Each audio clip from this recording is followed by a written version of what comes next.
When people are signing up for tech classes and I ask them, hey, what's this for? Is there like a location you want to go to? By far, the most common answer is the Oriskany Shipwreck. As of right now, the Ariskany is the largest artificial reef in the world. She's off of Pensacola. She's an aircraft carrier, roughly 900 feet long, and it's an awesome, awesome shipwreck. Pretty soon, the United States will be sunk as an artificial reef. She is longer than the Oriskany, so the Oriskany will move to the number 2 spot. However, that doesn't make the Ariskany any less cool of a dive. I've been diving the Ariskany a number of times. I'm not like the biggest expert in the world, but I'm very familiar with running trips there as well as the wreck itself. Probably the most common question is, hey, what certification do I need to really get the most out of my time on the Oriskany? And the Oriskany is a cool shipwreck, even for recreational divers. If you're deep diver certified, the top of the wreck's at 85 feet, the flight deck's at 150, between 85 and 130 feet, there's still tons to see in this aircraft carrier. But when we talk about technical diving, in my opinion, the coolest part of the Oriskany is inside the belly of the ship, about 190 feet deep. So that puts it at the Trimix level with some advanced wreck training and advanced wreck experience.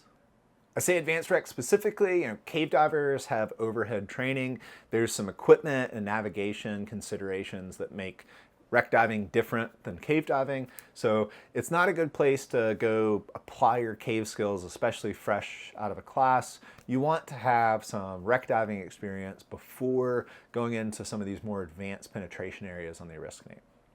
Rebreathers are another question I get a lot. For some reason, people think that you have to have a rebreather to go enjoy the Oriskany.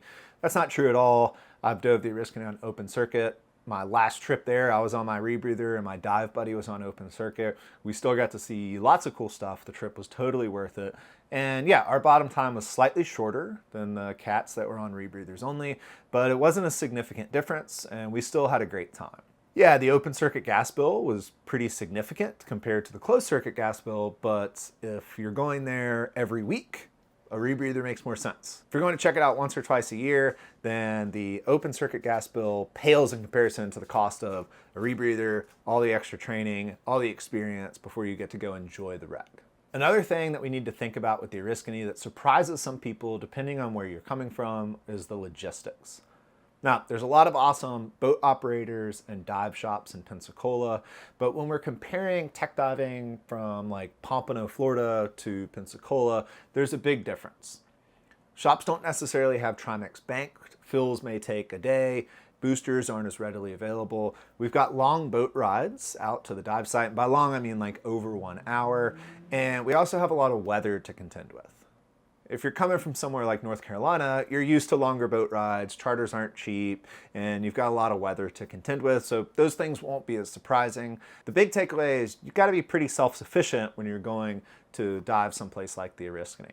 Last couple of trips I've done, we've just brought all of the gas with us. While there's places to get fills, that was the easiest thing for our teams to do to make sure that we've got what we need for our dives. The last question, probably the most important, is this wreck worth the hype? Is it worth getting Trimix trained? Is it worth doing advanced wreck for? Is it worth paying for the boat trip?